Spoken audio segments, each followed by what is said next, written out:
Tyler, when they had their vote on this issue, the shareholders meeting, that far fewer people supported his pay package. Used to be something like 95% every year would say Tim Cook should get paid exactly what the board thinks he should get paid.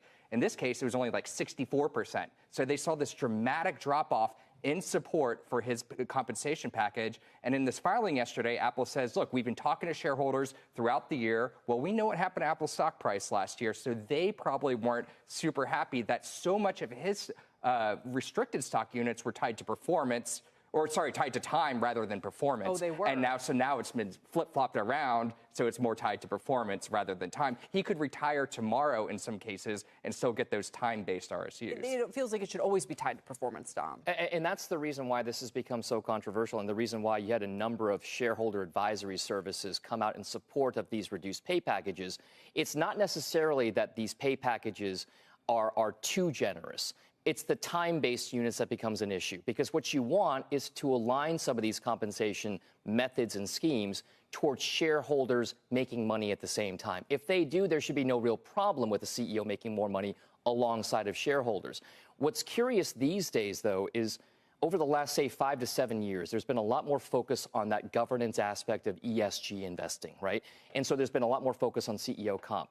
One of the things that a lot of folks have been focusing on for years now has been that gap between CEOs and the average worker, right? And this is something the Economic Policy Institute, which is obviously a more left-leaning think tank, but they look at things like pay disparity. One of the things they're looking at, as of 2021, the average CEO's realized salary was nearly 400 times the standard line employee non-supervisory role. That's total comp, 400 times the average employee.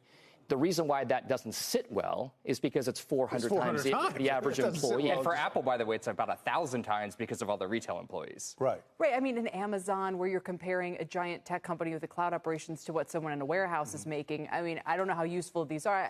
I'm interested in the case of Apple that this seems like such a big deal. Like, it's such a big deal that he cut his pay by whatever 40%, it is. 40%, yeah. I mean, is it material to their earnings in any way, or he's still incredibly well compensated? And by the way, pretty much all of us probably are exposed to Apple's performance and are aligned with his incentives because it's the biggest, most widely owned company in every mutual fund. Right. And not to mention all the buybacks they get. So it's not like they're seeing, shareholders aren't seeing a benefit, but you also got to look at, and Apple points this out in the filing too, the performance of the stock under his tenure. I think the stat they use is the S&P since 2011 is up 290% or 300%, and Apple shares were up like over 1,000% in that same time period. So they're just like, look at the chart. Right. Look what he did for you. This is why we're paying him so much money, and even still, he's going to take the pay cut. Are we hearing of other companies, either in tech or in banking, say, or in any part of the economy that are doing this? There will be. And the reason why is because even if there wasn't before, the fact that Apple is probably one of those publicized public companies out there,